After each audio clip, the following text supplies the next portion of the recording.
तो आज हम लोग श्रीमद् भागवतम के तीसरे स्कंद का तीसरा अध्याय, जिसका शीर्षक है वृंदावन से बाहर श्री भगवान की लीलाएं, और इस अध्याय का श्लोक संख्या 15 पढ़ेंगे।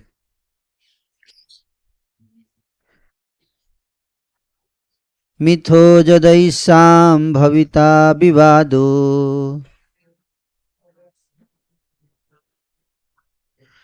मध्वा मदाताम्रविलोचनानाम्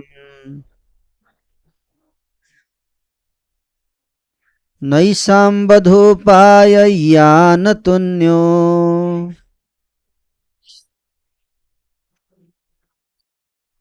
मयुध्यतेऽन्तर्दधे स्वयं स्म।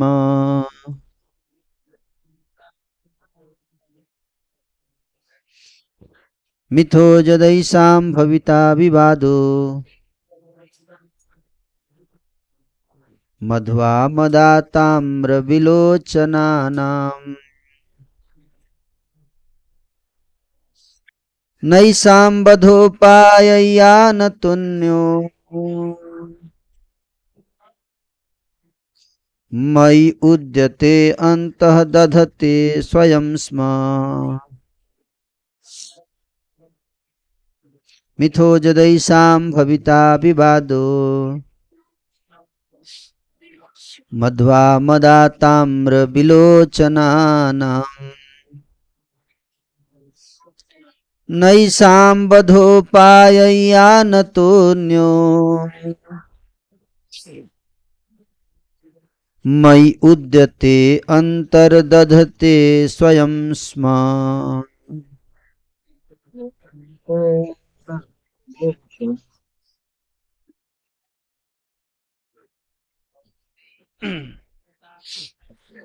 मिथो यदैषां भविता विवादो मध्वा मदाताम्रविलोचनानाम् नैषां वधोपाययानतुन्यो मयि उद्यते अन्तर्दधते स्वयं स्म।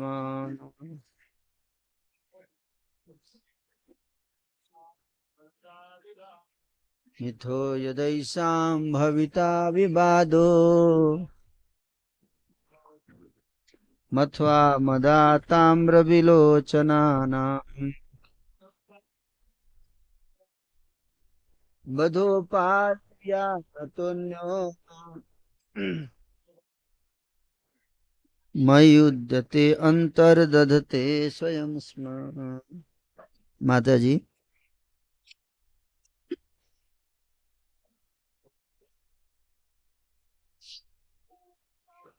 मिथो यदैषां भविता विवादो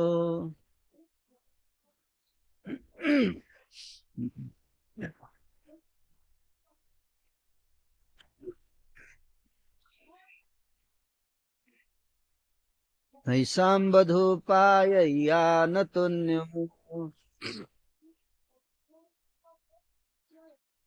मयि उद्यते अन्तर्दधते स्वयं स्म। अनुवाद, शब्दार्थ अनुवाद और तात्पर्य श्रील प्रभुपाद जी के द्वारा। श्रील प्रभुपाद की जय। मिथः परस्पर, यदा जब, येषां उनके, भविता होगा, विवादः झगड़ा, मधु आमद शराब पीने से उत्पन्न नशा, आताम्र विलोचना नाम तंबे जैसी लाल आंखों के, न नहीं, येषां उनके, बध उपायः लोप का साधन, यान इस जैसा, अतः इसके अतिरिक्त, अन्य वैकल्पिक, मयि मुझ पर, उद्यते लोप, अंतःदधते विलुप्त होंगे, स्वयं अपने से, स्म निश्चय ही, अनुवाद। जब वे नशे में चूर होकर मधुपान के कारण तांबे जैसी लाल लाल आंखें किए परस्पर लड़ेंगे झगड़ेंगे तभी वे विलुप्त होंगे, अन्यथा यह संभव नहीं है। मेरे अंतर्धान होने पर ही यह घटना घटेगी। तात्पर्य, श्री भगवान तथा उनके संगी श्री भगवान की इच्छा से प्रकट तथा अप्रकट होते हैं। उन पर भौतिक प्रकृति के नियम लागू नहीं होते। श्री भगवान के परिवार का वध कर सकने में कोई भी समर्थ नहीं था, न ही प्रकृति के नियमों द्वारा उनकी स्वाभाविक मृत्यु की संभावना थी। इसलिए उनके विलोप का एकमात्र साधन था कि वे परस्पर युद्ध होने का दिखावा करें, मानो मदिरा पीकर वे उन्मत्त हो रहे हों। यह तथाकथित युद्ध भी श्री भगवान की इच्छा से हो सकता था, अन्यथा उन सब के लड़ने का कोई कारण नहीं था। जिस तरह अर्जुन पारिवारिक स्नेह के कारण मोहित हो उठा था और तब उससे श्रीमद् भगवद गीता कही गई थी, उसी तरह यदुवंश को श्री भगवान की इच्छा से ही मदोन्मत्त बनाया गया था।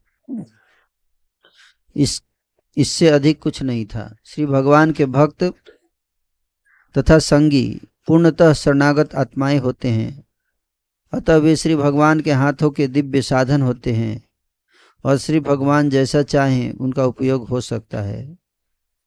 शुद्ध भक्त भी श्री भगवान की ऐसी लीलाओं का आनंद लेते हैं क्योंकि वे श्री भगवान को प्रसन्न देखना चाहते हैं। श्री भगवान के भक्त कभी भी व्यक्तिगत स्वतंत्रता पर बल नहीं देते, उल्टे वे अपनी वैयक्तिकता का उपयोग श्री भगवान की इच्छाओं को पूरा करने में करते हैं। श्री भगवान के साथ भक्तों का यह सहयोग श्री भगवान की लीलाओं को पूर्णता प्रदान करता है। ओम अज्ञानतिमिरान्धस्य ज्ञानाञ्जनशलाकया चक्षुरुन्मीलितं येन तस्मै श्रीगुरवे नमः। श्रीचैतन्यमनोभीष्टं स्थापितं येन भूतले स्वयं रूप कदा मह्यं ददाति स्वपदान्तिकम्। वन्देऽहं श्रीगुरो श्रीयुतपदकमलं श्रीगुरुन् वैष्णवांश्च श्रीरूपं साग्रजातं सहगण रघुनाथान्वितं तं सजीवं साद्वैतं सावधूतं परिजनसहितं कृष्णचैतन्यदेवं श्रीराधा कृष्णपादान् सहगण ललिता श्रीविशाखान्वितांश्च। हे कृष्ण करुणा सिन्धु दीनबन्धु जगत्पते गोपेश गोपिका कांत राधा कांत नमस्तुते। तप्त कांचन गौरांगी राधे वृंदावनेश्वरी वृषभानुसुते देवी प्रणमामि हरिप्रिये। वाञ्छाकल्पतरुभ्यश्च कृपा सिन्धुभ्य एव च पतितानां पावनेभ्यो वैष्णवेभ्यो नमो नमः। जय श्री कृष्ण चैतन्य प्रभु नित्यानंद श्री अद्वैत गदाधर श्रीवासादि गौर भक्तवृंद। हरे कृष्ण कृष्ण कृष्ण हरे हरे, हरे राम राम राम हरे हरे। मिथो यदैषां भविता विवादो मध्वा मदात्ताम्र विलोचनानां नैषां बधोपाय यान तुन्यो मयि उद्यते अंतर्दधते स्वयं स्म।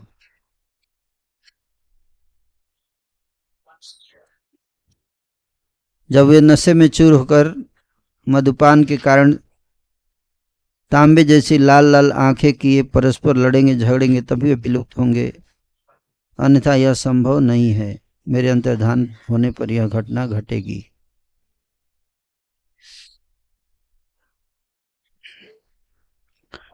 तो मेरा बहुत सौभाग्य है कि मुझे यह अवसर मिला श्रीमद् भागवत के ऊपर चर्चा करने का। समस्त उपस्थित भक्तों के चरण कमलों में प्रार्थना करता हूँ, विशेष रूप से लीला पुरुषोत्तम प्रभु जी के आशीर्वाद दें, जिससे कुछ उपयोगी चर्चा हो सके।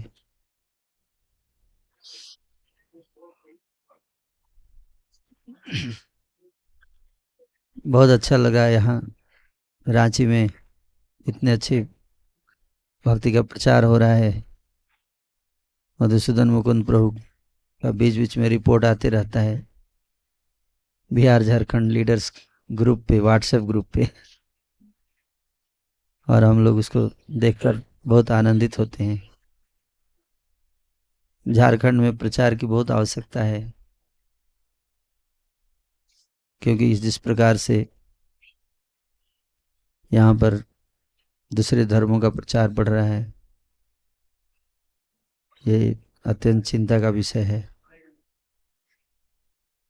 सनातन संस्कृति को बचाना बहुत आवश्यक है, तभी ये संसार बचेगा। तो बहुत खुशी हो रही है, प्रचार यहाँ पे भी बढ़ रहा है। बहुत बहुत धन्यवाद लीला पुरुषोत्तम प्रभु का, उन्होंने इतनी अच्छी टीम यहाँ भेजी प्रचार के लिए।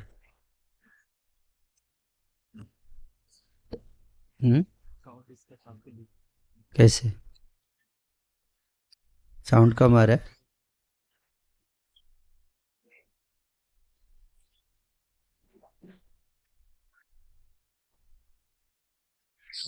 तो ये जो श्लोक है ये भगवान स्वयं बता रहे हैं। भगवान श्री कृष्ण जो है उद्धव जी को बोल रहे हैं, है ना। और उद्धव जी जो है वो ये बात विदुर जी को बोल रहे हैं, क्योंकि ये घटना है भगवान के अप्रकट होने से पहले की घटना है। कृष्ण जो है वो अभी उनके मन में अभी योजना चल रही है कि अब इस संसार में मैं जिस उद्देश्य को लेकर आया था उद्देश्य पूरा हो गया। महाराज परीक्षित एक धर्मावलंबी राजा थे, उनको राजा बनाया भगवान ने। और अगर राजा जो धार्मिक होता है तो फिर भगवान को चिंता नहीं रहती। भगवान का जो उद्देश्य है इस भौतिक संसार को बनाने के पीछे, वो उस उद्देश्य को प्राप्त किया जा सकता है अगर राजा क्या हो जाए, धार्मिक हो जाए, लीडर। तो यहाँ पे 2 दिन का हमारा झारखंड बिहार स्टेट काउंसिल में जितने जो लीडर्स हैं अलग अलग जगह पर, उन सबकी मीटिंग्स हैं यहाँ पर। कई सारे यहाँ पे अलग अलग सेंटर के मैनेजर्स यहाँ पे उपस्थित हैं। तो भगवान ये बताते हैं कि यदा यदा हि धर्मस्य ग्लानिर्भवति भारत अभ्युत्थानं धर्मस्य तदात्मानं सृजामि अहम् परित्राणाय साधूनां विनाशाय च दुष्कृतान् धर्म संस्थापनार्थाय संभवामि जुगे जुगे। कि जब धर्म की ग्लानि होती है, धर्मस्य ग्लानि भवति, और अभ्युत्थानम अधर्मस्य, अधर्म जो है वो बढ़ जाता है, उत्थान हो जाता है। उत्थान मतलब ऊपर उठता है, अधर्म बढ़ता है और धर्म घटता है। ऐसी परिस्थिति जब भी आती है तो मैं अवतार लेता हूं। किस लिए अवतार लेता हूं? उद्देश्य क्या है? मेन उद्देश्य धर्म संस्थापनार्थाय, धर्म की स्थापना के लिए। लेकिन धर्म की स्थापना के लिए, धर्म की स्थापना तभी हो सकती है जब साधु संतों की रक्षा हो। परित्राणाय साधुनाम। ठीक है, अगर साधु स्वभाव के लोग अगर नहीं रहेंगे तो धर्म की शिक्षा कौन देगा? इसलिए सबसे पहले भगवान ने यही कहा कि परित्राणाय साधुनाम, और फिर विनाशाय च दुष्कृतान्। लेकिन साधु संतों की रक्षा केवल करने से नहीं होगा। कि साधु तो बचे रहेंगे लेकिन दुष्ट भी रहेंगे तो क्या होगा? दुष्ट साधु को कुछ करने ही नहीं देंगे। साधु को तो लड़ाई उड़ाई करेगा नहीं। साधु तो युद्ध नहीं करेगा ना, साधु तो शिक्षा देगा। साधु का काम क्या है? शिक्षा देना। एजुकेशन डिपार्टमेंट, इसलिए दो मिनिस्ट्री होती है, एक एजुकेशन और एक होम मिनिस्ट्री। तो एजुकेशन मिनिस्ट्री का काम क्या होता है? समझाना है। उसके बाद ना समझ में आए तो फिर दूसरा मिनिस्ट्री है, होम मिनिस्ट्री, है ना। विनाशाय च दुष्कृता। इसलिए हम बरसाना में जब गए थे परिक्रमा, बरसाना में एक पुलिस स्टेशन है, वहां लिखा हुआ है यही श्लोक। पुलिस स्टेशन के बाहर लिखा हुआ था, परित्राणाय साधुनाम विनाशाय च दुष्कृताम्।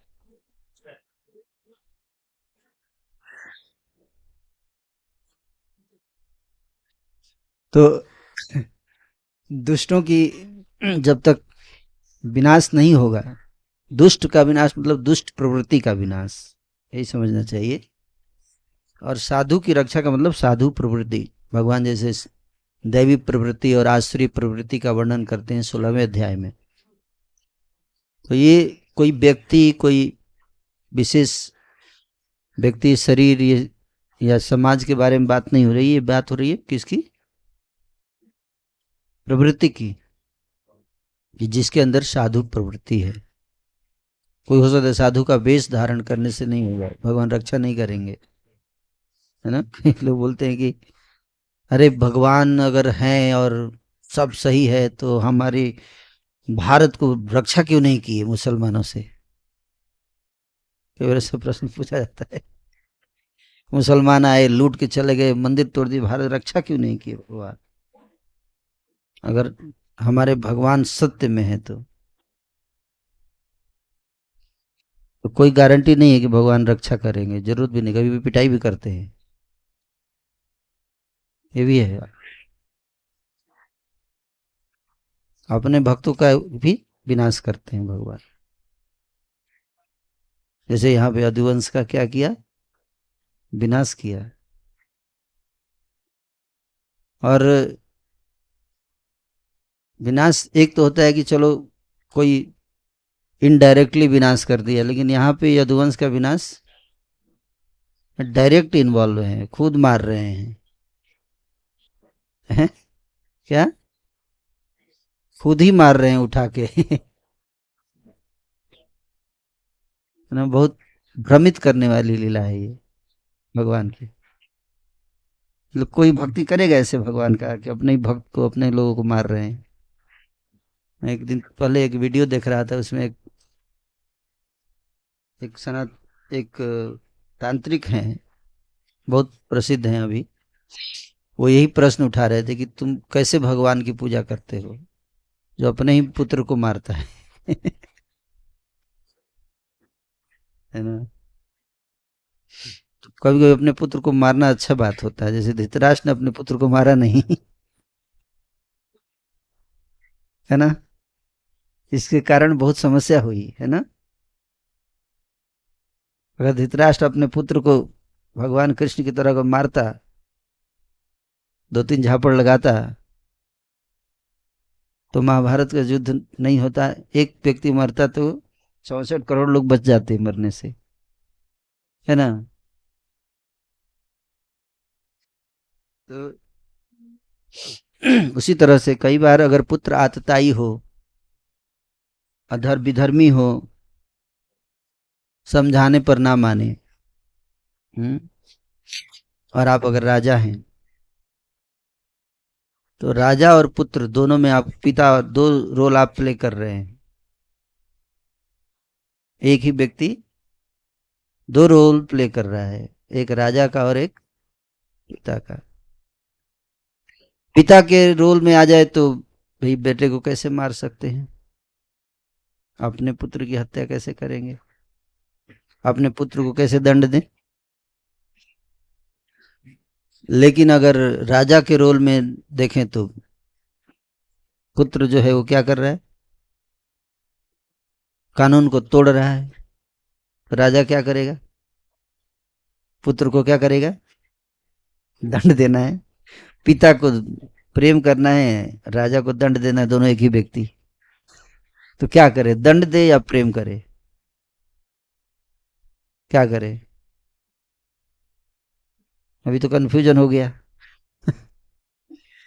यही संसार में परप्लेक्सिटी, इसको प्रभुपाद जी बोलते, क्या बोलते हैं, परप्लेक्सिटी। किंग कर्तव्य विमूढ़ परिस्थिति आ जाती हैं, तो बहुत मुश्किल होता है। किम कर्म किम अकर्मेति कवयोपत्यत्र मोहिता तते कर्म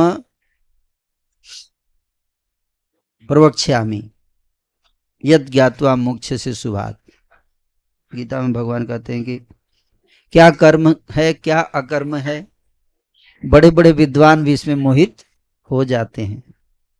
साधारण व्यक्ति की तो बात क्या करें, जो बड़े बड़े विद्वान हैं, शास्त्रों के ज्ञाता हैं, वो भी मोहित हो जाते हैं। क्यों? क्योंकि परिस्थितियां ऐसी हो जाती हैं, दो धर्म एक दूसरे से क्लैश करते हैं, दो धर्म क्लैश करते। पितृधर्म क्या कहता है, पुत्र की रक्षा करनी चाहिए।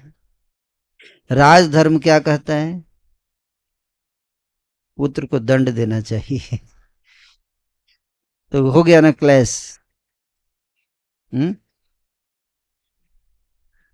एक करप्शन, निपोटिज्म इसको बोलते हैं। निपोटिज्म मुझे लगता है धृतराष्ट्र ही शुरू हुआ था, है ना। निपोटिज्म का मतलब यही होता है, nepotism is also a part of corruption, type of corruption. Corruption का ही एक टाइप है जिसमें मोह के बस में आकर व्यक्ति जो एक्चुअल टैलेंट जिसके अंदर है, एक्चुअल मेरिट जिसके अंदर है, उसको आगे न करके किसको आगे करता है, उस व्यक्ति को जो उसका फेवरेट होता है, फेवरेटिज्म, जो उसकी हाँ में हाँ मिलाता है। भले कुछ करे ना, चापलूसी करता है। ऐसा देखा जाता है लीडरशिप में, इस तरह का मोह कि चाहे कोई कितना भी टैलेंटेड हो, कितना भी एक्सपर्ट हो, लेकिन वो उसको नहीं आगे बढ़ने देगा। क्यों? क्योंकि वो मेरे यस मैन नहीं है, है ना, यस मैन नहीं है। और कोई व्यक्ति कितना भी नालायक क्यों ना हो, बस चापलूसी कर रहा है, यस मैन है ना, उसको क्या कर देगा, प्रमोशन है। मोह इसको बोलते हैं ना, राग और द्वेष। राग द्वेष विमुक्त स्तु, इसलिए राग और द्वेष से मुक्त होने के लिए भगवान कहते हैं भगवत गीता में। तो लीडर को बहुत जरूरत। अगर आप एक पिता हैं तब तो आप पुत्र की रक्षा करने का सोचो, ये आपका कर्तव्य है। किंतु अगर आप एक राजा हैं तो आपको सबसे पहला आप केवल अपने पुत्र के पिता नहीं हैं, आपकी पूरी प्रजा के आप पिता हैं, पूरी प्रजा के पिता हैं। आपको इससे ऊपर उठना पड़ेगा, वो वसुधैव कुटुंबकम भाव में जाना पड़ेगा। अब आप ये नहीं कह सकते कि आप केवल दुर्योधन के पिता हैं, नहीं। तो धृतराष्ट्र जैसा राजा जब बनता है, लीडर बनता है धृतराष्ट्र जैसा व्यक्ति, तो इस तरह की चीजें आगे बढ़ती हैं मोह के कारण। मामका पांडवाश्चैव, तो ये मेरे और ये पांडु के पुत्र हैं, डिवाइड कर दिया। ये मेरे हैं और ये पांडु के हैं। तो जब हम मेरा, जैसे हमने कहा कि ये मेरा परिवार है, क्या बोलते हैं, जैसे बोलते हैं क्या, ये मेरा परिवार है, ये 5 लोगों का परिवार मेरा परिवार है। इसका मतलब क्या है, बाकी जो whole world minus my family is not my family, है कि नहीं। जैसे बोला ये मेरा है, तो बाकी सब क्या है, मेरा नहीं है, उसको बोलने की जरूरत नहीं है, उसी में इंक्लूडेड है। आप समझे बात को, है ना। भले कितना भी बोले कि प्रेम की गंगा बहाते चलो चलो, जैसे ही आपने बोले ये मेरा है, तो बाकी मेरा नहीं है। जैसे आपने ये मेरा पुत्र है ना, अब बाकी जो बच्चे हैं वो मेरे नहीं है ना। बाकी बच्चे किसके हैं, किसी और के हैं, तो उससे मेरे को क्या लेना देना, है ना। अपना बच्चा हल्का भी रो दे तो दिल में दर्द होने लगता है, लेकिन दूसरा बच्चा रोड पे भीख मांग रहे हैं, ठंडी के दिनों में कपड़े नहीं है उनको, भीख मांगते हुए घूम रहे हैं, हम जाते हैं, हमको कुछ फील होता है, हैं, होता है फील अगर होता है तो अच्छी बात है। वैष्णव जन तो तेने कहिए पीर पराई जाने जे, पीर स्वाई जो जाने वो वैष्णव नहीं, अपनों की पीड़ा जो जानता है वो क्या वैष्णव है। वैष्णव वो है जो दूसरों की पीड़ा को अपने हृदय में महसूस कर सके, जो अपने नहीं है मटेरियल एंगल से।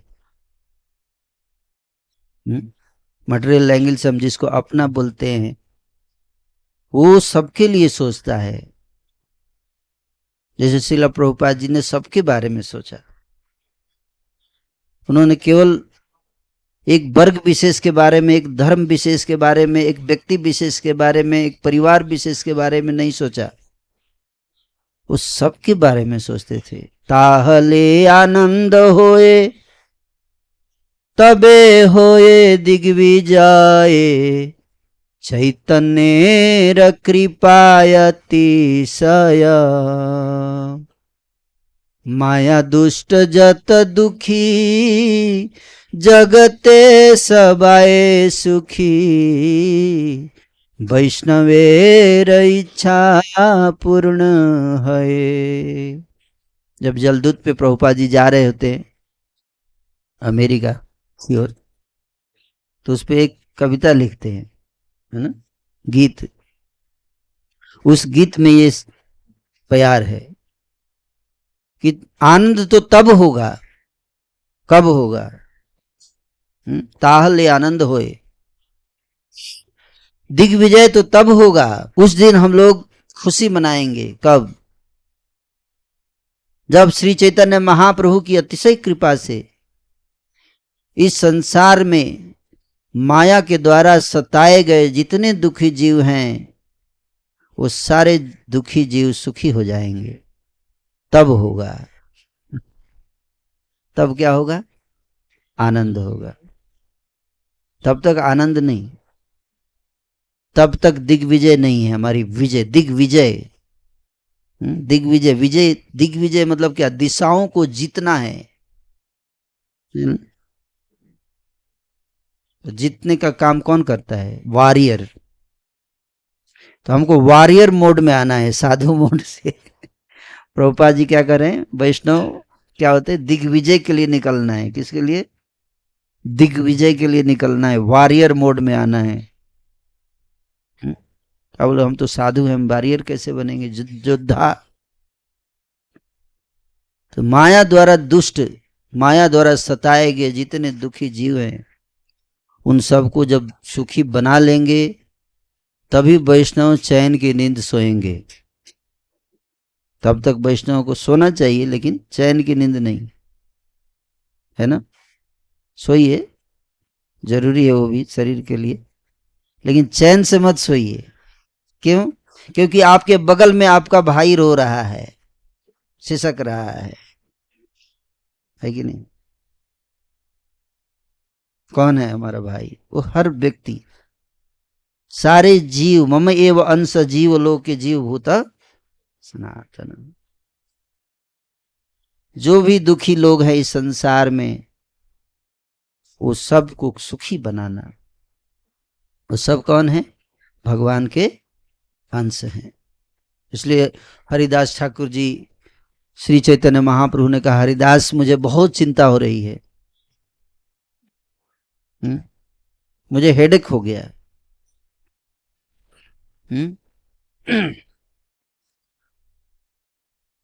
तो भगवान को कभी कभी हेडेक होता है।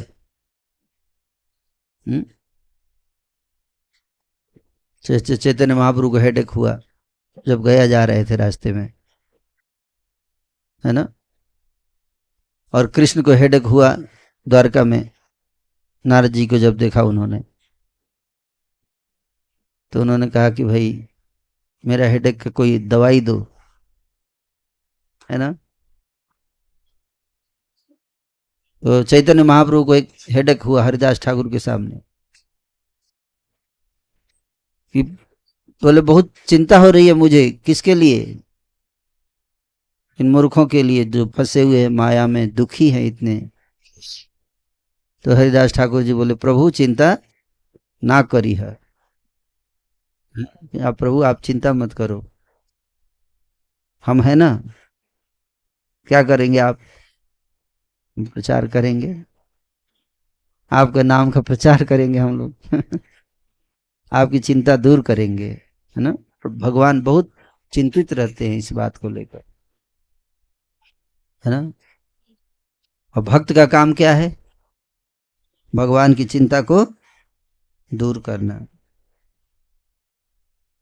तो प्रभुपाद जी कहते हैं कि इस संसार के सारे दुखी जीव जब सुखी हो जाएंगे तब हम चैन की नींद सोएंगे। तो हम सोचते हैं हमारे 4-5 लोग हमारे परिवार में हैं, एक बार उनकी व्यवस्था हो जाए फिर हम चैन की नींद सोएंगे। लेकिन एक वैष्णव ऐसे नहीं सोचता है। वैष्णव क्या सोचता है?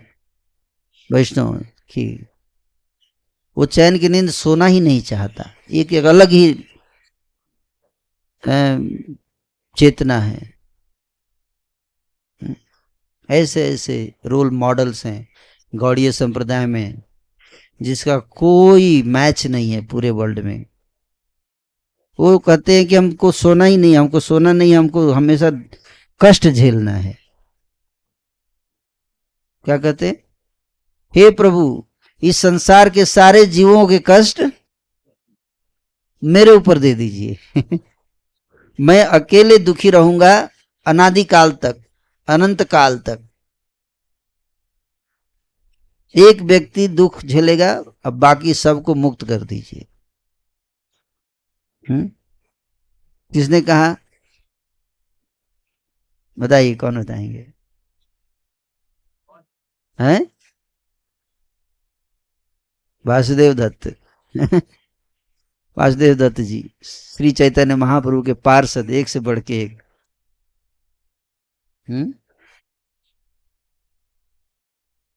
दूसरे के लिए क्या पीड़ा है वासुदेव दत्त। इस संसार के दुखी जीवों को देखते हैं, चैतन्य महाप्रभु को बोलते हैं, प्रभु आप अगर मुझसे प्रसन्न हैं तो मुझे एक वरदान दीजिए। चैतन्य महाप्रभु बोलो तुम जो भी मांगोगे मैं दे दूंगा।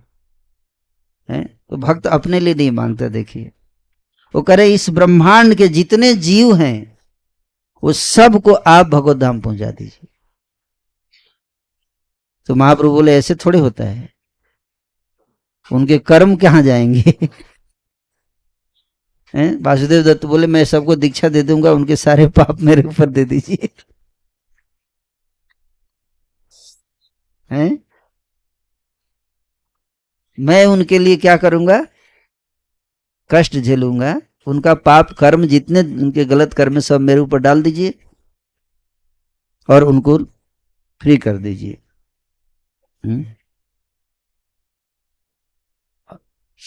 तो चैतन्य महाप्रभु इतने प्रसन्न हुए इस बात को सुनकर, वासुदेव दत्त की इस भावना को, इस भाव को देखकर कि, है ना, बोले तुम्हारी इच्छा है वासुदेव दत्त, इसलिए मैं इस संसार के सारे जीवों को आज भगवत धाम पहुंचा रहा हूं, क्योंकि तुम इच्छा कर रहे हो। देखो वैष्णव की इच्छा एकमात्र रास्ता है जीवों के उद्धार का। अगर कोई वैष्णव भगवान से रिक्वेस्ट करता है तो भगवान ऐसा कर देते हैं, है ना। महान संत वासुदेव दत्त जैसे। और वासुदेव दत्त को भी बोले तुम भी चिंता मत करो, तुमको भी दुख नहीं झेलना पड़ेगा,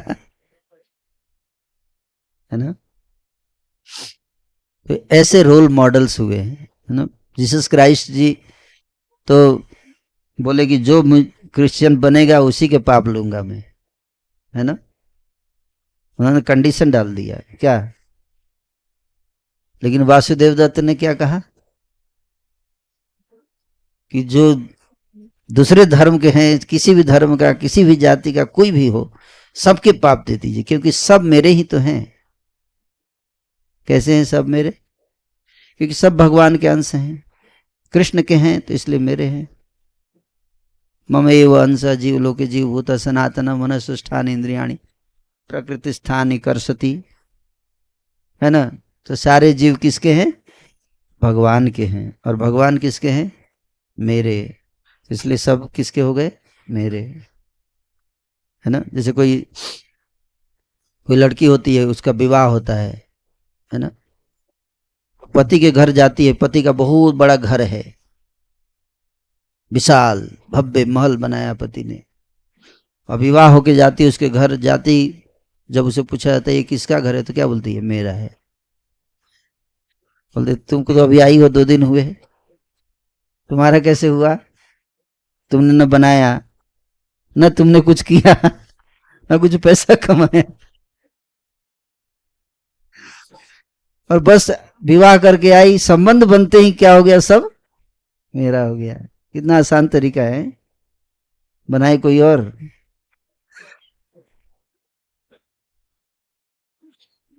है ये संबंध का विज्ञान है ना। तो सारी सृष्टि भगवान की है ना। जैसे ही भगवान से हमारा संबंध जुड़ता है तो सारी सृष्टि किसकी हो जाती है, हमारी हो जाती है ना। इसलिए सारी सृष्टि की चिंता भी होने लगती है। अब कहीं पे उसके घर में जब लड़की जाती है और पति के घर में अगर दरवाजा खुला रहता है तो उसको बहुत टेंशन होता है, कोई आके कोई चुरा न ले, मतलब पति से ज्यादा चिंता उसकी हो जाती है ना। तो उसी तरह से जब हम भक्त बनते हैं तो भगवान के घर की चिंता हमको होनी चाहिए, भगवान के परिवार की चिंता हमको होनी चाहिए। तो भगवान के भक्त और भगवान के अभक्त वो सब हैं भगवान के ही हैं, है ना। तो इसलिए वैष्णव जो होता है वो मोह से ऊपर उठता है। मोह का मतलब क्या है, एक झूठा मोह होता है जिसमें भगवान को हटाकर हम बोलते हैं ये मेरा है। एक सच्चा मोह होता है, मोह, सच्चा मोह, वो भी मोह ही है, लेकिन वो सच्चा मोह है कि ये कृष्ण का है, इसलिए इसको हमें क्या करना है, देखभाल करना है। ईशावास्यम इदम सर्वम, ये सारा सृष्टि किसका है? भगवान का है। उसका केयर करना है, देखभाल करना है। तो सारी सृष्टि के केयर करने की जिम्मेदारी किसकी है? वैसे तो कृष्ण की है, विश्वम्भर तो वही है ना। लेकिन वो इतना थक जाते हैं भक्त लोग, इसलिए बोलते थोड़ा रेस्ट कर लो, आप थोड़ा आप बांसुरी बजा लो, थोड़ा आप गाय हुए चराओ, थोड़ा इंटरटेनमेंट करो, ब्रेक ले लो, थोड़ा हम लोग संभालते हैं, है ना। प्रभु चिंता ना करिए। हालांकि संभालते वही हैं, हम लोग तो कुछ संभाल नहीं पाते हैं, लेकिन इस भाव से उनको खुशी मिलती है कि कोई है जो मेरे बारे में भी सोचता है ना। कोई है जो मेरे बारे में भी सोचता है, किसी को मेरी चिंता है। बाकी सारा संसार तो अपनी चिंता मेरे पे फेंक के जाता है कि प्रभु बहुत चिंता है, ये ठीक कर दीजिए, वो ठीक कर दीजिए। लेकिन कोई तो है जो सोचता है कि मेरी चिंता कम करे। वो मेरे बारे में सोचता है कि मेरी क्या चिंता है, मेरा हेडेक क्या है। तो इस तरह से देखिए, पिता जो है वहां पर, इसलिए भगवान, मैं बता रहा था कि लोग बोलते हैं कि भारत जो है कि रक्षा क्यों नहीं करते भगवान। भारत की तो छोड़िए, वो यदुवंश को भगवान ने रक्षा नहीं की, अपने हाथों से मार दिया। यहां पे प्रभुपाद जी ने तात्पर्य में बताया है कि ये एक भगवान की लीला थी, है ना, भ्रम में डालने वाली लीला। वास्तव में भगवान जो है वो इस लीला के माध्यम से अपने भक्तों को भगवत धाम ले जा रहे हैं। ऐसी लीला करके, कुछ लीलाएं भगवान ऐसे करते हैं जैसे भगवान को सबका ख्याल रहता है। जो दुष्ट नास्तिक लोग हैं उनका भी ख्याल रहता है भगवान को, क्योंकि नास्तिक हमेशा शास्त्र पढ़ के कुछ ढूंढना चाहते हैं जिससे बोल सके कि भगवान अच्छे आदमी नहीं है। इसलिए बहुत बिजी रहते हैं, शास्त्र पढ़ते हैं। जैसे कल हम लोग आ रहे थे तो ट्रेन में बोल रहे थे कि आपके वैदिक शास्त्र में लिखा है। हाँ, था मुसलमान, लेकिन बोल रहा था कि आपके वैदिक शास्त्र, तुमको क्या जरूरत है वैदिक शास्त्र, तुम अपना शास्त्र पढ़ो। तो उस मसाला ढूंढते हैं, क्या ढूंढते हैं? मसाला ढूंढते हैं। वो वैदिक शास्त्र पढ़ते हैं कि कुछ मसाला मिल जाए जिससे हम बता सके कि कृष्ण भगवान नहीं है। तो ऐसे लोग बहुत व्यग्र रहते हैं ढूंढने के लिए, बहुत मतलब भक्तों से भी ज्यादा सीरियस पढ़ते हैं वो शास्त्रों को, मैंने देखा है ना। पूरी कमेटी बैठती है कैसे पढ़ा जाए, इसमें से निकाला जाए बात कि कृष्ण जो है परम ईश्वर नहीं है ना। अब भक्त लोग मुझे नहीं लगता इतने सीरियस पढ़ते, है ना। वो पूरा नोट्स बना के पढ़ते हैं, एकदम पूरा पावर पॉइंट बनाते हैं, निकालते हैं उसमें से, और देखो ये कृष्ण जो है तुम्हारे कृष्ण के ये कैसे भगवान हुए। एक जंगल का साधारण बहेलिया ने उसको तीर मारा उसके पैर में, वो मर गया। एक तीर से जो नहीं बच सका वो कैसे भगवान हो सकता है? आपके श्रीमद् भागवत से कोट कर रहा हूं मैं,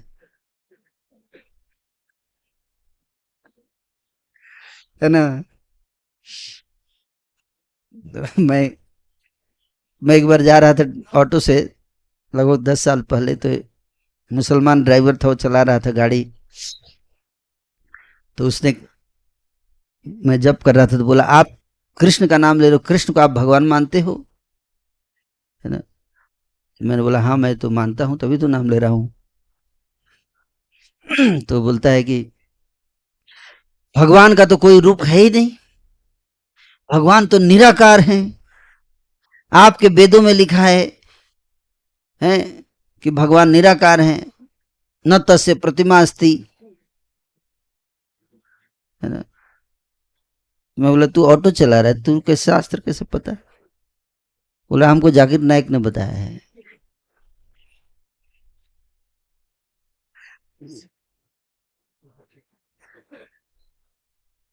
ना। तो मैं बोला कि तो फिर मैंने बोला ऐसा तो है नहीं, देखो मैं भी एक श्लोक बताऊं तुमको। बोला हाँ। मैं बोला वेणुकनंतम अरविंद दलायताक्षम बरहावताम समसिताम बुध सुंदर अंगम कंदर्प कोटि कमनीय विशेष शुभम गोविंदम आदि पुरुषम तमहम भजाम। तो बोल रहे इसका मतलब क्या होता है? मैंने कहा इसका मतलब है कि भगवान के बहुत सुंदर सुंदर अंग हैं, सुंदर अंगम। करोड़ों कामदेवों की शोभा अगर मिला दी जाए तो भी फीकी पड़ जाएगी, ऐसे सुंदर हैं वो ना।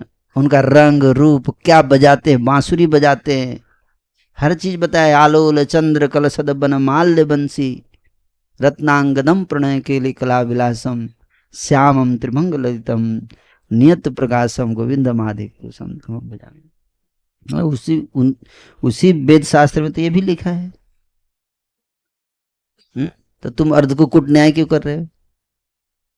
जो तुम्हारे मन का है निकाल लिया और दूसरा छोड़ दिया है। तो उसी वैदिक शास्त्र में भी लिखा है ना, भगवान है, उनका रूप है, उनका सब है। तो फिर मैंने उससे पूछा तुम्हारे अल्लाह का रूप है कि नहीं? बोल रहा नहीं, वो तो निराकार है। मैं बोला अगर तुम कहते हो कि तुम अल्लाह निराकार है, अल्लाह के अंदर कुछ कमी है? भाई कोई ऐसा चीज है जो मेरे पास है और भगवान के पास नहीं है, तो इसका मतलब भगवान से मैं बढ़िया हुआ ना। उनके अंदर तो कुछ कमी है। तो तुरंत चेंज हो गया उसके बाद। बोले नहीं, मतलब हमारे कुरान में लिखा है कि अल्लाह का रूप है।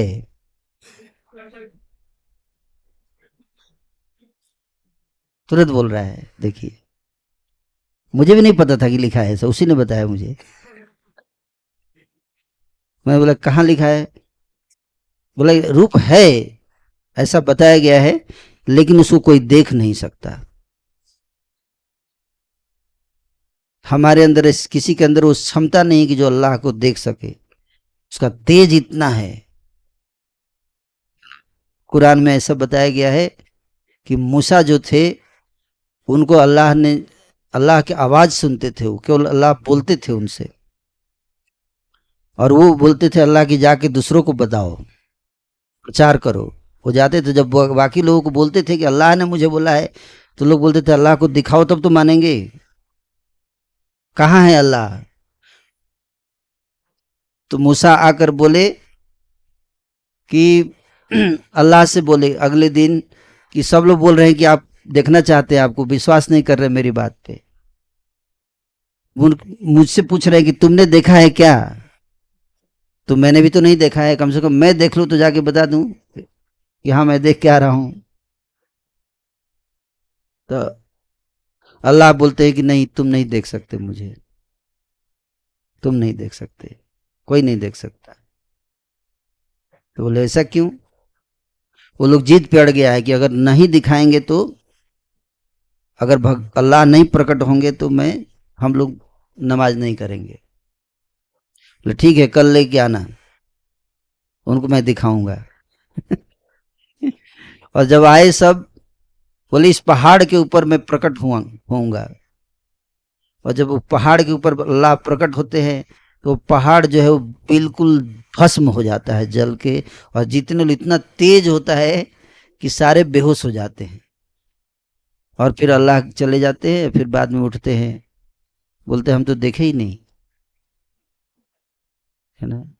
तो बोले कि वो बोल रहा था कि अल्लाह का रूप तो है लेकिन कोई देख नहीं सकता क्योंकि बहुत तेज है। तो मैं बोला कि ये भी गलत। भाई उस रूप का फायदा ही क्या जिसको कोई देख ही ना सके। है कोई बोले कि हमने गुलाब जामुन बना रखा है लेकिन कोई खाएगा नहीं, ये तो बनाया क्यों? कोई व्यक्ति सजता है धजता है ताकि कोई देखे उसको। जब कोई दर्शक ही ना हो तो सिनेमा क्यों बनेगी? रूप क्यों होगा अगर कोई देखने वाला ना हो? जो आंखें ही ना हो तो रूप का क्या लाभ है? आंख है इसका मतलब रूप होगा ही, है कि नहीं? सिंपल लॉजिक है। और रूप है तो आंख भी होगा जो उसको निहार सके, उसको देख सके।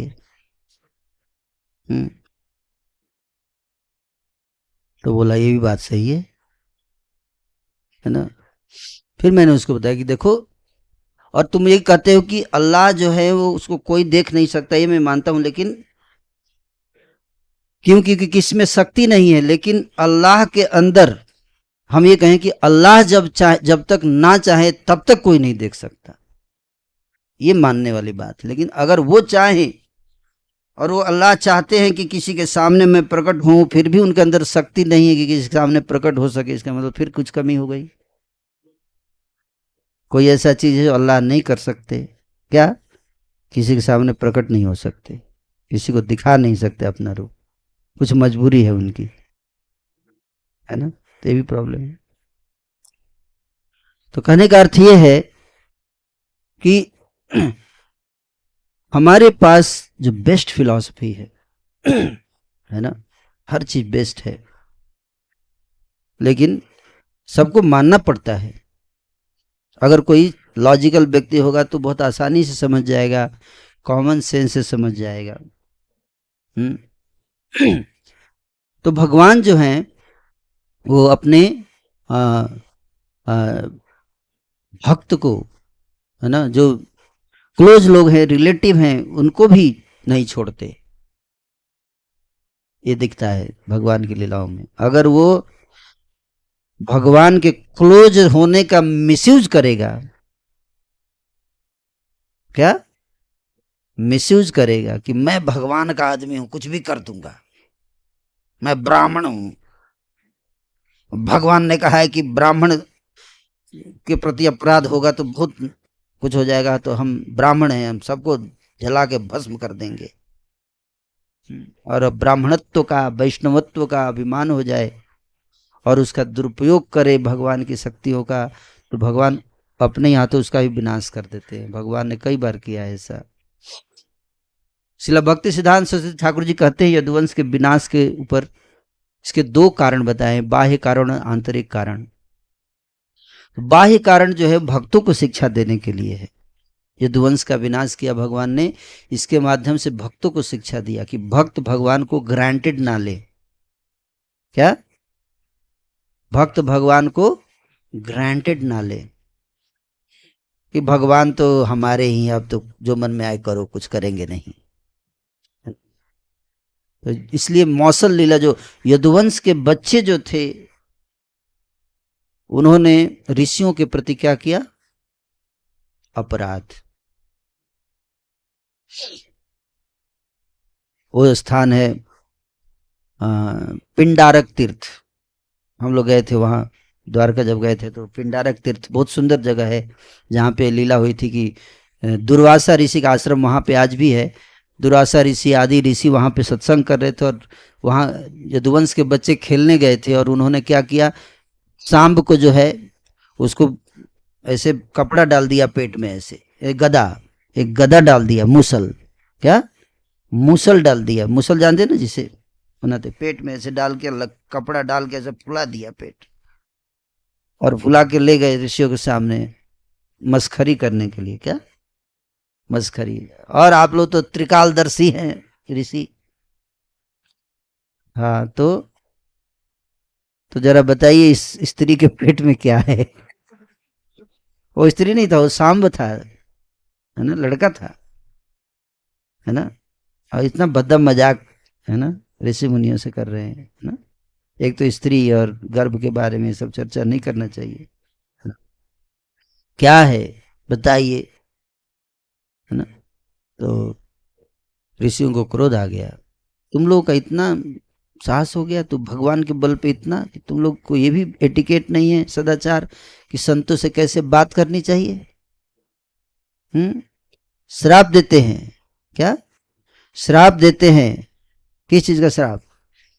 कि इसके पेट में क्या है तो मुझे नहीं पता, लेकिन जो भी है, जो भी होगा उसी से तेरे पूरे यदुवंश का संहार होगा, ऐसे बोल दिया। जो भी है पेट में,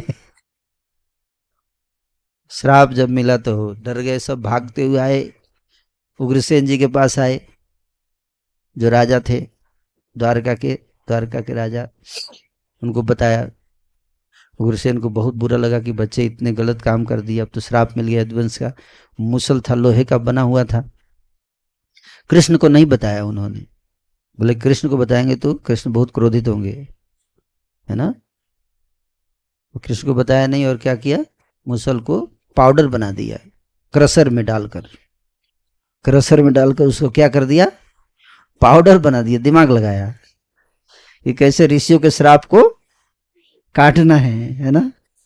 और पाउडर को ऐसे बोला कि पाउडर भी यहां रहेगा तो कुछ गड़बड़ हो सकता है, समुद्र में फेंक दो।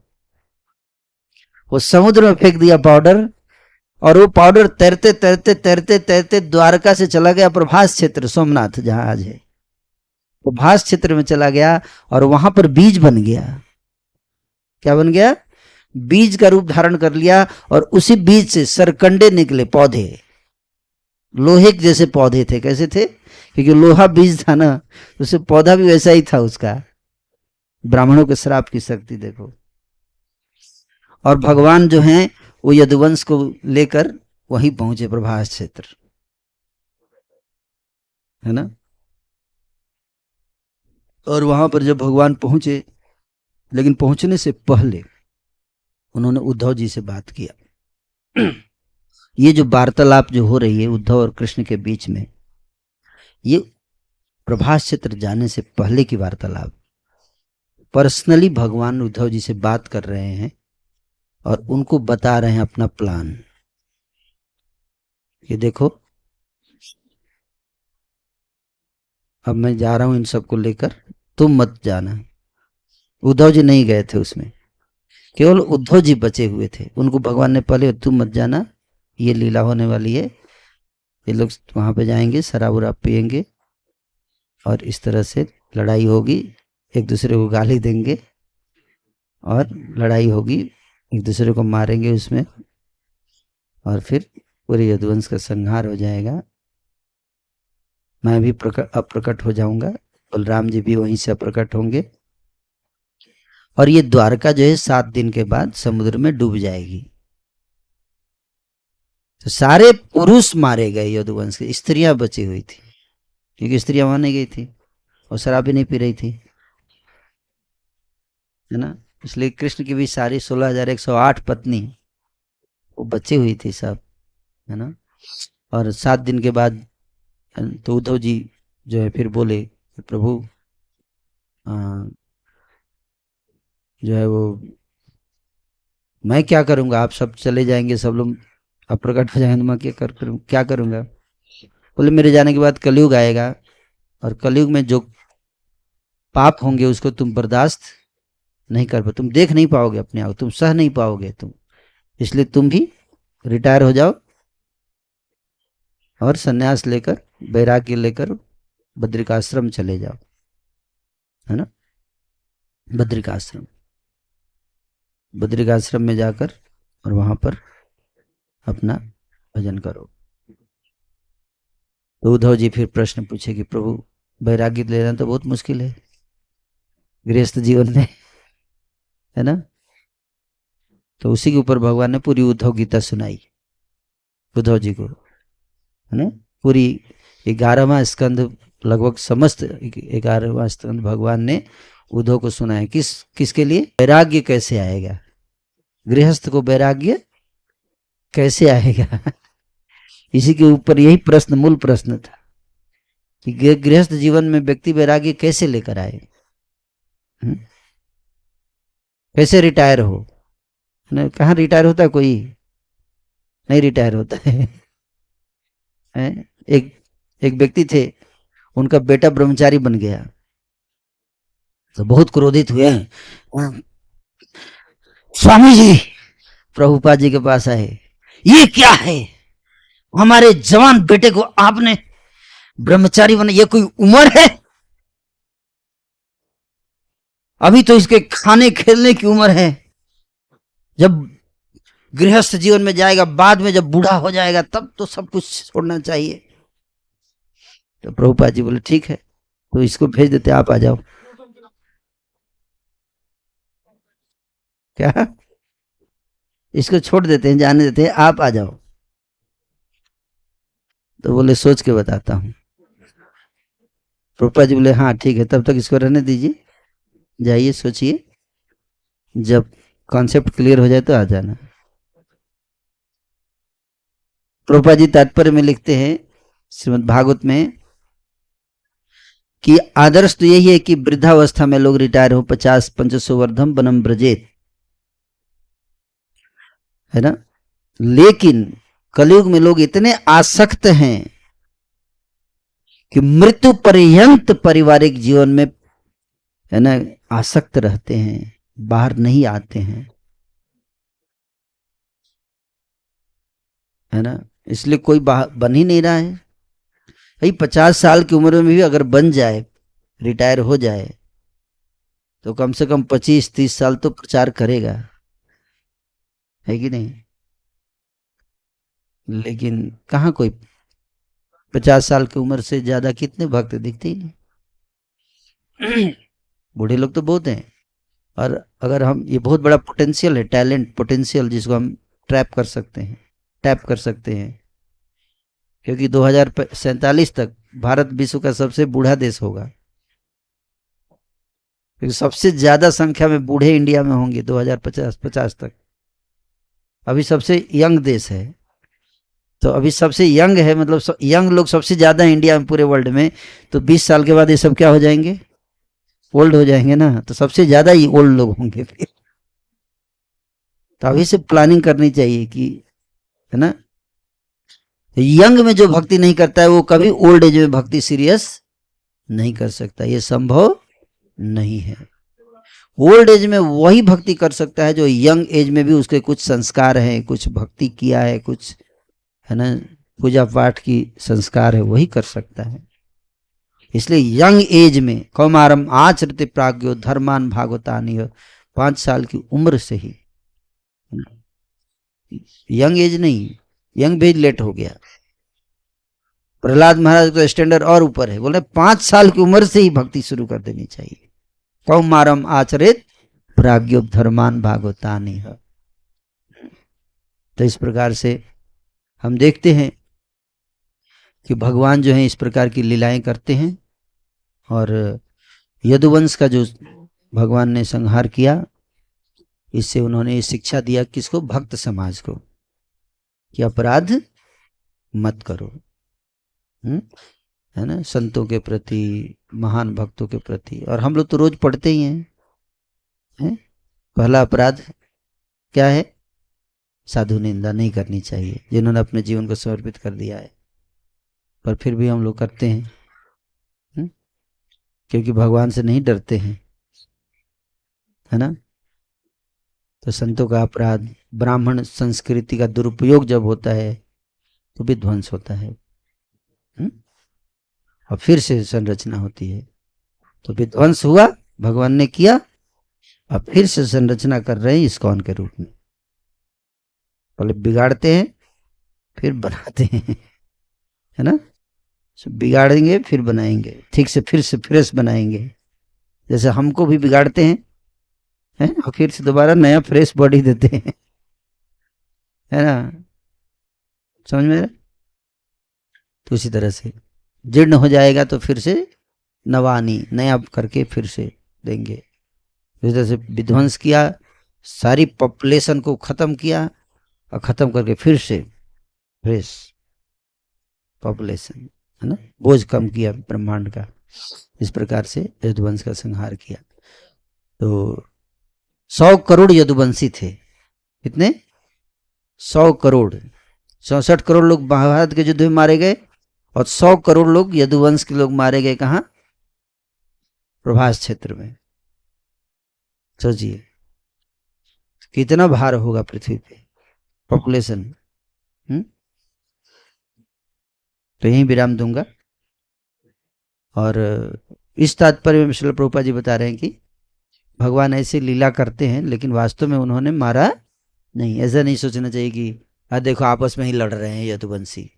यदुवंशी बहुत उच्च कोटि के भक्त हैं, तो वो ऐसा कर रहे, जैसे अर्जुन बहुत उच्च कोटि के भक्त थे फिर भी मोह में पड़ गए, तो उसके माध्यम से भगवान कुछ शिक्षा देना चाहते हैं। उसी तरह से ये लीला करते हैं। यदुवंशी कभी मोह में नहीं, वो तो भगवान के बहुत उच्च कोटि के भक्त हैं, है ना। वो कभी शराब पी नहीं सकते, कभी नशा चढ़ ही नहीं सकता, उनका कृष्ण प्रेम का नशा चढ़ा रहता है हमेशा। लेकिन उनके माध्यम से भगवान को शिक्षा देना चाह रहे हैं, बस यही समझना है। जैसे अर्जुन के माध्यम से भगवत गीता दिया, महाराज परीक्षित के माध्यम से श्रीमद् भागवत दिया, उसी तरह से यदुवंश के संहार करके कुछ शिक्षा दे रहे हैं, मसाला दे रहे हैं, कुछ भक्तों के लिए, कुछ अभक्तों के लिए। अभक्तों के लिए मसाला क्या मिला, ये कि देखो ऐसा कुछ भी नहीं है कि देखो कृष्ण और उनके सारे घर वाले सब शराब पीते थे, मतलब कोई बहुत स्पेशल लोग तो थे नहीं, है ना। और देखो भक्ति करने से क्या मिला, देखो सब मारे गए, है ना। तो उनको मसाला मिल जाता है, और भक्तों को भी मसाला मिल जाता है कि अपराध नहीं करना चाहिए। साधु संतों के प्रति अपराध करने से, चाहे आप कितना भी क्लोज हो, फैमिली रिलेशन हो आपका भगवान से, फिर भी भगवान आपकी रक्षा नहीं करेंगे, है ना। भगवान का एक बेटा था नरकासुर, जानते हैं ना। नरकासुर जो था भगवान का ही पुत्र है, भूमि से उत्पन्न हुआ, भौमासुर बिना में, उसको भगवान जाकर उसका भी वध किए, अपने पुत्र को मारा। तो भगवान के अंदर ये नहीं है मोह कि अरे मेरा बेटा है कुछ भी करे, आखिर मेरा अपना है ना, नहीं। तो भक्त गलती से अगर कुछ हो जाए, असावधानी से, मतलब लाचारी में, तो अलग बात है, भगवान क्षमा कर देते हैं। लेकिन कोई जानबूझकर कर रहा है तो भगवान क्षमा नहीं करेंगे, है ना। जानबूझकर सावधान नहीं है, सावधान है उसके बावजूद अगर हो गया, भगवान समझ जाते हैं। लेकिन जो सावधान नहीं है, जानता है ये गलत है, फिर भी प्लान करके करते हैं गलत अपराध, पता चल गया कि अपराध नहीं करना चाहिए, उसके बावजूद कर रहे हैं, तो विध्वंस हो जाता है। भगवान फिर रक्षा नहीं करेंगे, दंड देते हैं, और अपने लोगों को ज़्यादा देते हैं थोड़ा दंड। क्यों? क्योंकि भगवान के साथ हम हैं, लेकिन भक्त बचा लेते हैं। इसलिए भक्तों से ज़्यादा, भगवान से ज़्यादा दयालु कौन है? भक्त हैं। भगवान जब दंड देते हैं तो भक्त लोग पकड़ लेते हैं, कोई बात नहीं, पीछे से पकड़ लेंगे आपको, कोई बात नहीं प्रभु, अभी दंड मिल रहा है भगवान का, फिर भी, है ना, धीरे धीरे उसको कल्टीवेट करके फिर से भक्ति में लेके आ जाते हैं, है ना। भगवान तो बहुत हार्श होते हैं, बहुत ज़्यादा, है ना। जैसे काला कृष्ण दास थे, चैतन्य महाप्रभु के साथ गए और माया में फंस गए, तो चैतन्य छोटा हरिदास को तो महाप्रभु ने रिजेक्ट कर दिया, लेकिन काला कृष्णदास को रिजेक्ट नहीं किए। छोटा हरिदास को बिल्कुल नहीं, क्योंकि डायरेक्ट उनसे टच में थे। लेकिन काला कृष्णदास जो थे नित्यानंद प्रभु के एसोसिएट थे। इसको पकड़ के लाके नित्यानंद प्रभु को दिए, ये ले जाइए इसको, कैसे व्यक्ति को दे दिया आपने मुझे, इसको मैं उधर ही फेंक देता अगर आपका पार्षद नहीं होता। ये आपका पार्षद इसलिए पकड़ के लाया हमें, अब आप इसको संभालिए, इसको सुधारिए। तो इसलिए भगवान के भक्त से ज्यादा अच्छा क्या है, उनके किसी पार्षद का, उनके भक्तों का भक्त बनिए, तो वो सबसे सेफ है, सबसे बेस्ट है। भगवान तो रिजेक्ट कर देते हैं, जैसे ही गड़बड़ हुआ, क्योंकि वो अपना ब्रांड खराब नहीं करते हैं, है ना। लेकिन भक्त लोग नहीं, भक्त, है ना, सबको कोई बात नहीं, भगवान जो है वो बचाते हैं। फिर भगवान और भक्त को बीच फिर से मिलाएंगे, भक्त, है ना, भगवान रिजेक्ट फिर से मिलाते हैं भक्त बीच में, है ना, मेडिएटर बन के। तो यहीं विराम दूंगा। Thank you so much. Hare Krishna.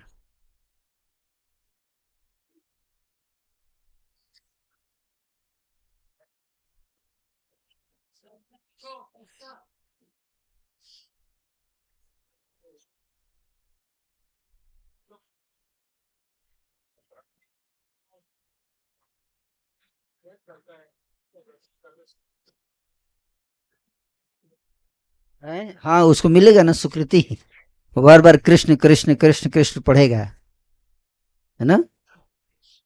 तो जिस भी भाव से आप पढ़ो, कृष्ण कृष्ण बोल रहा है, उसका लाभ जरूर मिलेगा। जैसे कंस था, वो कृष्ण कृष्ण कृष्ण के बारे में ही सोचता रहता था। तो ये भी एक ट्रिक है भगवान का, जिसके द्वारा वो धीरे धीरे व्यक्ति को प्यूरिफाई करते हैं, है ना। तो आग जो है सूर्य की रोशनी में चाहे कुछ भी हो टच करे, स्टूल भी अगर आप मल भी टच करता है सूर्य से तो पवित्र हो जाता है। चाहे जैसे भी हो, जिस एन के न प्रकार कृष्ण के संपर्क में आइए, कृष्ण के नाम के संपर्क में आइए, चाहे जैसे भी आइए, आपको लाभ ही होगा, कभी नुकसान नहीं होगा, है ना। उसको लाभ होता है। हाँ, उसका हर जब भी वो कृष्ण पढ़ेगा उसको क्रेडिट मिलेगा, उस नाम का फायदा मिलेगा, धीरे धीरे उसका प्यूरिफिकेशन होगा। नाम कभी व्यर्थ नहीं जाता है, चाहे आप ईर्ष्या से ले, चाहे क्रोध से ले, चाहे प्रेम से ले, चाहे मजाक करते हुए देखो हरे कृष्णा वाला, है ना। हम हमारे एक आचार्य थे गदाधर दास, तो एक काजी था, वो बहुत परेशान कर रहा था भक्तों को, तो गए उसके घर पे गए, जोर से, ए काजी बाहर निकल, बोल हरे कृष्णा। ऐसे बहुत साहस से काजी बाहर आया, हड़बड़ा गया हो, तो बोला पहली बार ऐसा कोई आदमी है, मेरे के सामने ही आते लोग साधु संतों के पैंट ढीली हो जाती है, ये जबरदस्त आदमी है ये तो। वो डर गया, ऐसे दहाड़ा जाके बोला मैं नहीं बोलूंगा हरे कृष्णा। बोला थैंक यू, चल दिए वहां से। तो जैसे भी हो आप कृष्ण का नाम लीजिए, जैसे भी, जाने अनजाने, उसका पूरा लाभ मिलेगा आपको, वो व्यर्थ नहीं जा सकता। नित्य सिद्ध, क्या, नित्य सिद्धो पूर्ण मुक्तो अभिनत्वम नाम नामिनो। बाकी मंत्र सिद्ध करना पड़ता है तब प्रभाव दिखाता है, लेकिन हरिनाम क्या है, नित्य सिद्ध है, इसको सिद्ध करने की जरूरत नहीं है, सिद्ध करके चैतन्य महाप्रभु ने हमको दिया है। बस दुख की बात यही है कि हम लोग इसका पूरा लाभ नहीं उठा पा रहे हैं। दुर्दैवम मिदृशम मिहाजनी न अनुराग। जस्ट इसके ऊपर फोकस करके जप करेंगे हम पूर्ण विश्वास के साथ, हम तुरंत इसके महसूस कर सकते हैं, कोई भी चाहे विधर्मी हो। और जो पापी होता है उस पर ज्यादा इफेक्ट करता है ये, इस मंत्र का स्पेशल फंक्शन ये है, उल्टा चलता है ये। इसलिए जो व्यक्ति बहुत पापी है उसको ज्यादा रिलीफ मिलता है, जो एडवांस सोचता है कि मैं थोड़ा एडवांस हो गया हूं, फिर उस पर काम करना थोड़ा कम कर देता है, क्योंकि वो त्रिणादपि सुनिश्चित नहीं रहता है, उसने अब तो मैं सीनियर हो गया, है ना। तो फिर महामंत्र ठीक है, फिर तो आप अब एडवांस हो ही गए हैं। और जो पापी होते हैं, इसलिए जो बहुत तुरंत उनको रिलीफ, कीर्तन में आते हैं नए लोग, आप देखो कितना मतलब आंखों से आंसू गिरने लगते हैं उनके। मैंने कई बार देखा है, बिल्कुल पहली बार मंदिर में आया, बैठ के बहुत दुखी है ना, और बहुत परेशान है क्योंकि उसके अंदर बहुत सारी बुरी आदतें हैं, आके बैठ गया, कीर्तन सुनते ही मतलब रो रहा है। ऐसे लोग भी हमने देखे। इसलिए पाश्चात्य जगत में प्रभुपाद जी ने जब बहुत सीरियस हो गए लोग तुरंत ना, तो ये मंत्र बहुत पावरफुल है ना, इसका पूरा लाभ हमको उठाना चाहिए। तो बाकी लोग तो अभक्त लोग, विधर्मी लोग, कोई नाम ले उसका लाभ मिलेगा उसको, नाम पूरा ना भी ले। हरिदास ठाकुर तो यहां तो बोलते कि वो बोले हराम बोलते हैं ना, हराम, तो उसको हाराम का फल मिलता है, हाराम।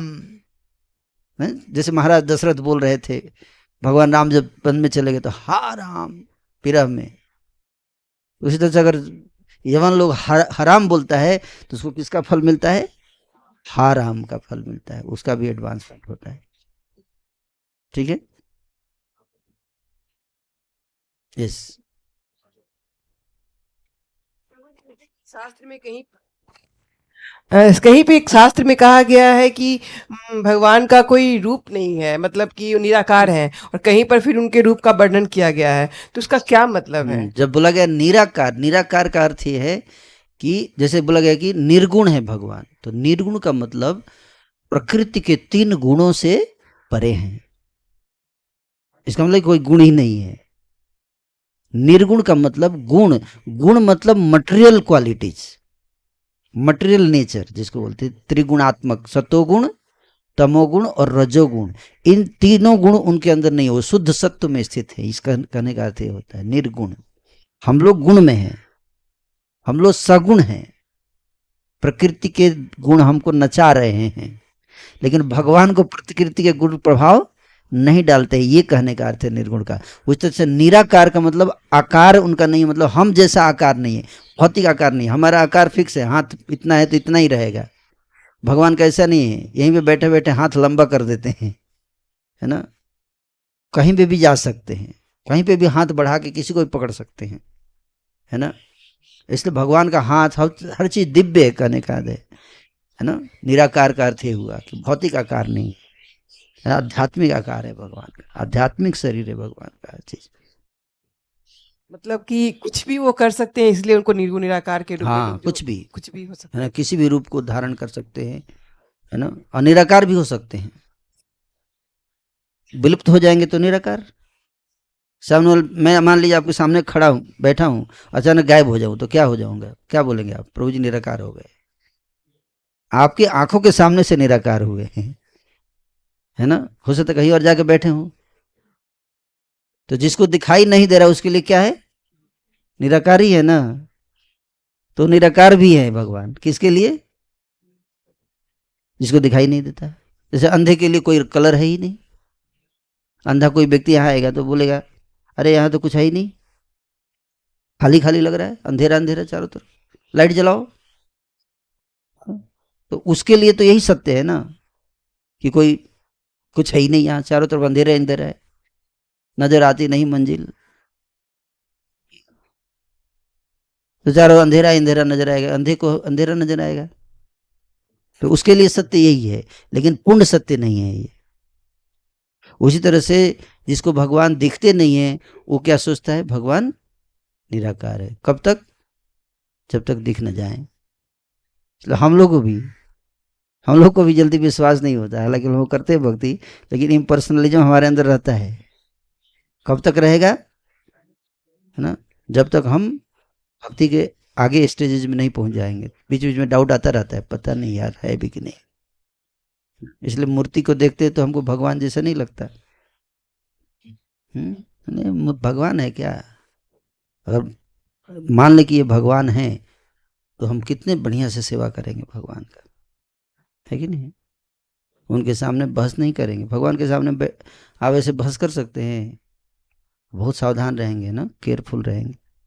तो अगर मान ले कि हमारे मंदिर में भगवान के विग्रह साक्षात भगवान है, विग्रह साक्षात भगवान है, तो कोई गलत करेगा? एक एक शब्द बोलने से पहले सोचेंगे भगवान सुन रहे हैं बगल में, है कि नहीं। हालांकि हम लोग पूजा वूजा करते हैं, लेकिन वही पुजारी बगल में लड़ रहे होते हैं, हमने देखा है। वास्तव में अगर भगवान आ जाए तो वहां लड़ेगा कोई? कितना सीरियस हो जाए भगवान। छोड़िए, मोदी जी आ जाए फिर देखिए कितना बढ़िया से प्रेजेंट करेंगे। देखो हम ही सबसे बढ़िया भक्त है इस मंदिर। तो इम्पर्सनलिज्म का कीड़ा हम सबके अंदर है, और धीरे धीरे वो शुद्ध होगा जैसे हम जब तक हायर स्टेज में नहीं पहुंच जाएंगे। Okay, thank you. हाँ, ऑनलाइन। ओके, ऑनलाइन यहाँ पे can you repeat what was the internal reason of the destroying Yaduvansha. Internal reason यही जो प्रभुपाद जी बता रहे हैं यहाँ पर तात्पर्य में, है ना। इंटरनल रीजन ये है कि भगवान जो हैं वो देख पा रहे थे कि जैसे ही वो, अगर भगवान को अप्रकट होना था, पहले भगवान को जाना था, और भगवान अगर अप्रकट हो जाते और यदुवंशी यहाँ रहते, यदुवंशी भगवान के विरह को बर्दाश्त नहीं कर पाते, वो पागल हो जाते, और पागल व्यक्ति तोड़फोड़ करता है। और यदुवंशी इतने शक्तिशाली थे कि अगर वो पागल हो जाते भगवान के विरह में तो पूरी पृथ्वी को नष्ट कर देते। इसलिए भगवान ने पहले उनको भेजा, है ना। ये एक इंटरनल रीजन था, उनको पहले भेजा कि तुम लोग पहले जाओ भाई भगवत धाम, नहीं तो गड़बड़ हो जाएगी। इसलिए हम लोग को भी इतना प्रेम में पागल हो जाएगा कि भगवान डर जाएगी, ये लोग इधर रहेगा तो बढ़िया भेज दो भगवत धाम इसको, है ना। तो यदुवंशी जो है आपको इसलिए ये इंटरनल रीजन था। कई सारे रीजन है ना। और कोई प्रश्न? यस। है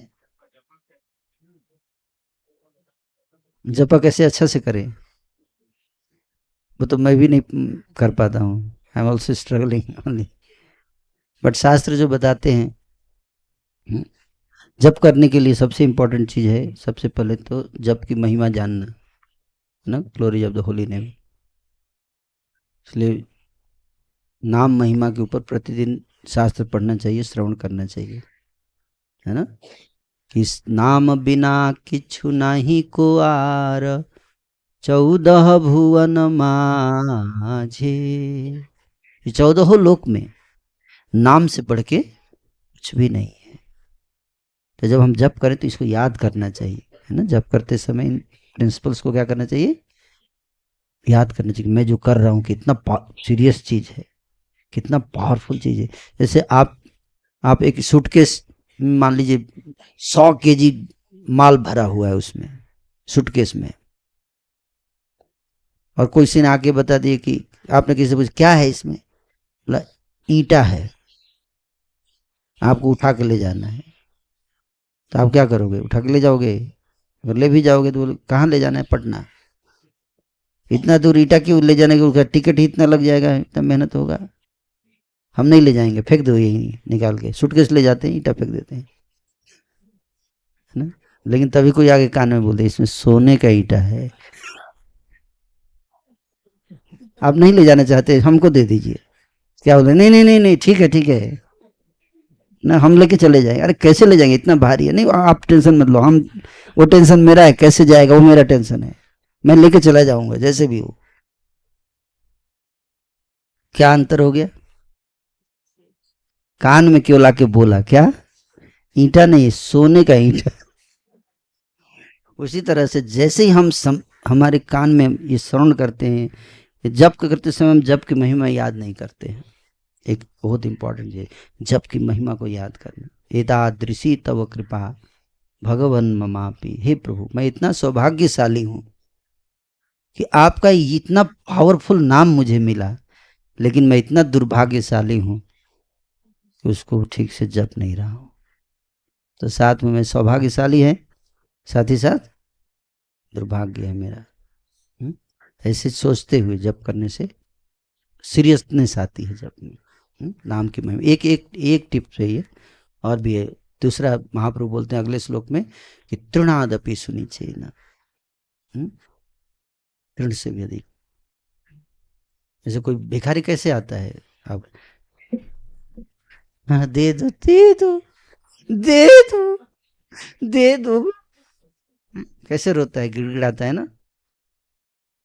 गिड़गिड़ाता है ना। आप उसको देख के क्या दे देते हैं, कितना दुखी है बेचारा, है ना। उसी तरह से जब किया है तो भगवान से भीख मांगना, जैसे ना कृपा की भीख, है ना। जैसे गजेंद्र ने पुकारा भगवान को, जैसे द्रौपदी ने पुकारा, एक संकट में हूं मैं, है ना, बहुत कष्ट में हूँ, संकट में हूँ प्रभु, फंसा हुआ हूँ प्रभु, है प्रभु आप आ जाओ, है ना, कृपा दे दो। वो संकट, वो असहाय अवस्था जो हेल्पलेसनेस, तो वो जितना रहेगा, हम सोचते हैं हम तो क्या संकट है, कोई संकट नहीं है, सब बढ़िया चल रहा है ना। प्रभु ना भी आएंगे तो 10-15 साल तो खींच ही लेंगे, इतना पैसा है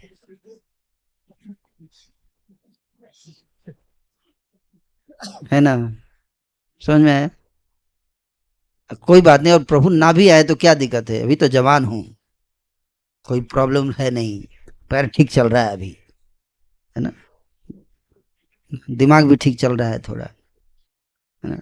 लेकिन जब बुढ़ापा आएगा तो, इसलिए बूढ़े लोगों को थोड़ा ज़्यादा, जब वृद्धावस्था में जाते हैं भक्त लोग तो ज़्यादा सीरियस हो जाते हैं, क्योंकि उनको घुटना भी बोलता है कि सीरियस हो जाओ, कमर बोलता है सीरियस हो जाओ प्रभु, है ना, बोले सीधा करो कमर, सीधे हो जाओ, अब टेढ़े मत रहो, है ना। तो सारे अंग आपको याद दिलाते हैं भगवान की, आंख से याद दिलाएंगे भगवान की। देखो अब दिखाई नहीं दे रहा है ना, इसलिए सीरियस हो जाओ।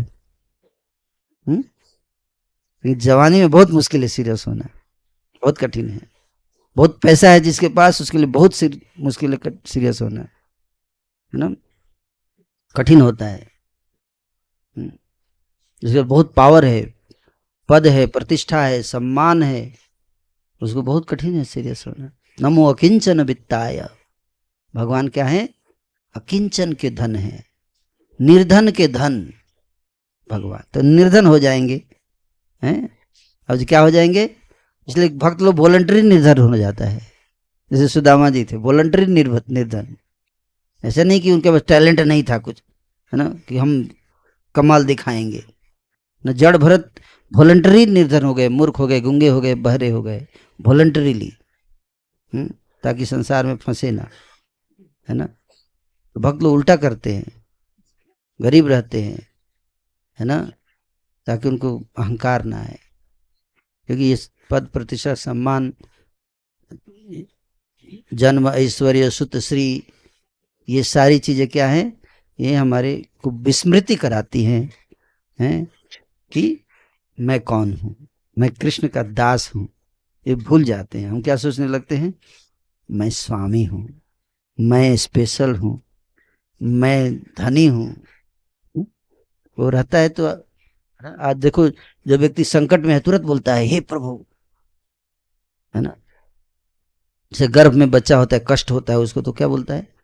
प्रभु इस बार निकाल दीजिए, बाहर जाऊंगा तो सीरियस भक्ति करूंगा इस बार, है ना।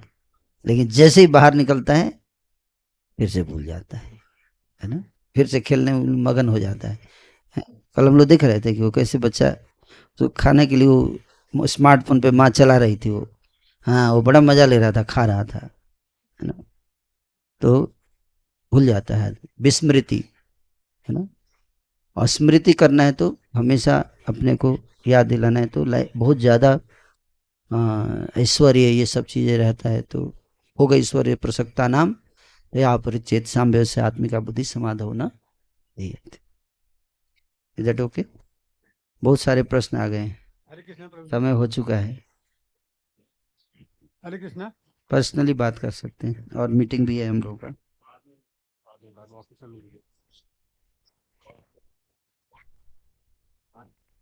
आप सब लोगों को बड़ा आनंद आया, बहुत सुंदर कथा। हरि बोल बोली प्रभु जी के लिए, हरि बोल।